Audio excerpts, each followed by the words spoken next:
your hands. Clap your hands. Clap your hands. Clap your hands. Now stomp your feet, stomp your feet. To the beat, to the beat. And repeat after me. And let's learn this melody. Say la la la la la la la la la la la. Say la la la la la la la la la la la. Say la la la la la la la la la la la. Give yourself a hand. You're one kid band. Halo, pada kesempatan kali ini kita akan melihat aktivitas-aktivitas yang dilakukan di Yayasan Al-Amroh yang merupakan tempat prasekolah sekaligus tempat penitipan anak. Penasaran kan? Yuk kita lihat apa aja sih kegiatannya. Pertama, kita intip TKA dulu ya. Wah, ternyata mereka sedang evaluasi menulis angka dan berhitung loh. Dengan belajar menghitung dan menulis angka, anak-anak dapat mengembangkan kognitif mereka. Anak-anak dapat mengenal dan memahami angka-angka yang ada. Selain itu, menulis juga merupakan aktivitas untuk melatih motorik halus anak. Nah, setelah capek belajar, mereka melakukan peregangan badan supaya nggak kaku lagi. Percaya nggak? Menurut Kathleen Station Berger, menari termasuk sebuah permainan yang disebut sensory motory play, yaitu bermain dengan indera dan gerakan tubuh. Sekarang kita pindah ke kelas kelompok bermain atau yang biasa kita sebut dengan playgroup. Di sini, anak-anak berusia 3-4 tahun diajarkan membuat kolase, yaitu salah satu media pembelajaran yang dapat melatih motorik halus anak di kelompok bermain. Anak-anak diajarkan menempel potongan-potongan kertas berwarna dan menempelkannya di sebuah gambar yang sudah ada polanya. Selain melatih motorik halus, kolase juga melatih anak untuk lebih mengenal warna. Sehabis belajar, anak-anak lanjut makan siang. Anak usia prasekolah sudah bisa cuci tangan dan makan sendiri loh. Dan jangan salah, makan bersama teman-teman mampu meningkatkan kemampuan sosialisasi dan empati anak. Tuh, terlihat kan dari Namira yang mau berbagi makanan dengan Robi. Wah, bagus ya Namira, nggak belajar pelit. Kelompok bermain juga gak kalah hebat loh. Di usia 3-4 tahun, anak sudah bisa makan makanan padat sendiri dan sudah bisa untuk dibiasakan makan tanpa bantuan orang dewasa. Lucu dan kompak ya. Tapi namanya juga anak kecil, tetap aja ada yang usil. Seperti Sauki. Sauki lebih agresif dibandingkan dengan yang lain. Kata ibu guru sih, hal ini karena pola seorang tua yang otoriter atau biasa disebut authoritarian parenting.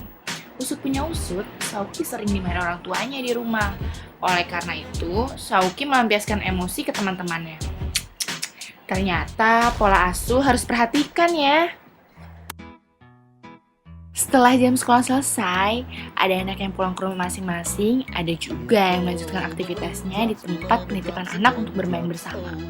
Biasanya mereka bermain balok atau Lego, yaitu permainan yang disebut dengan constructive play, bermain membentuk dan membangun sesuatu.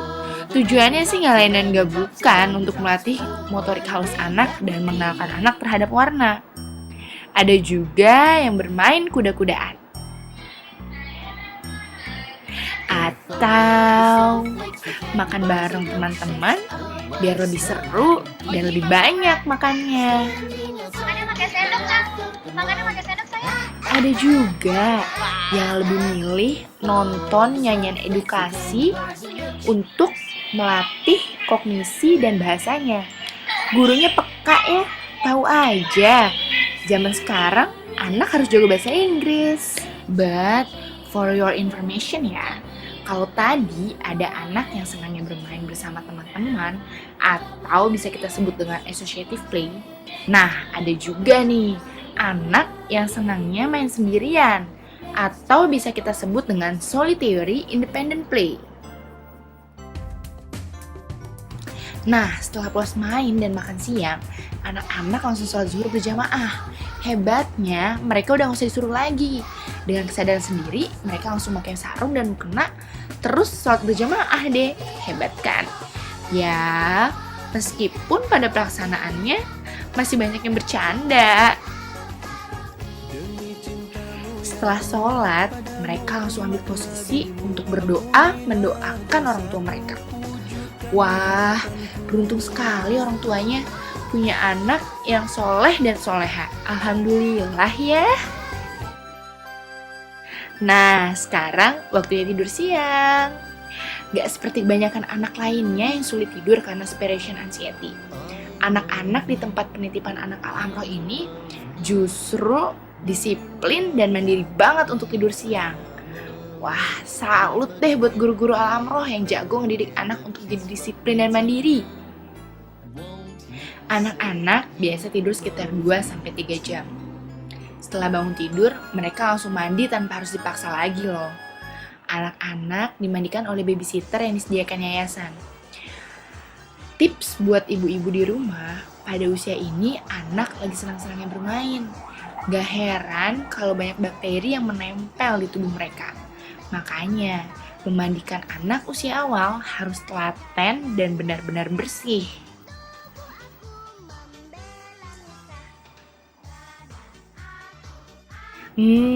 Udah wangi dan rapih. So, it's time to playing football. Sambil nunggu dijemput orang tua, anak-anak biasanya bermain bola. Dengan bermain bola, mereka dapat mengembangkan fisik mereka dengan menyalurkan energi dalam dirinya. Selain itu, dapat melatih motorik kasar dengan berlari, melompat, dan menendang. Anak-anak juga dapat mengembangkan hubungan sosial dengan bermain bersama teman-teman sebayanya. Selain itu, juga dapat menyalurkan emosinya, melatih ketajaman penginderaan dan kemampuan olahraga. NGO